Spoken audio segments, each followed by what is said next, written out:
ఖర్జూరాల కన్నా కమ్మాగుంటయంట లేక లేక నేను ఫోను చేస్తే నువ్వు హల్లో అన్నవంటే బెల్లం బువ్వ కన్నా తీయగుంటదంట ఎన్నడూ నాడు ఫోను చేసి బాగున్నావన్నవంటే ఏడాది ఎండల్లో ఉంటేనై మోస్తున్న నా బతుకు కష్టాలని పిల్లని చెయ్యి పట్టాలని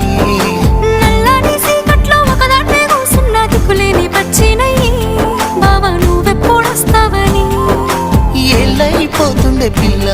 ఎన్నెలొచ్చింది మన బతుకులా ఏలైపోతుండే పిల్ల ఏలు వట్టంగా వస్తున్నాగా ఇన్నాళ్ళ ఎడబాటు ఎడవాసిపోతుందిలే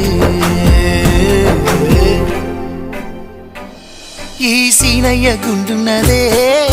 సినదారా నీ కోసము ఈ దూరాన్ని చెరుపుతూ తీరాల తెగిరి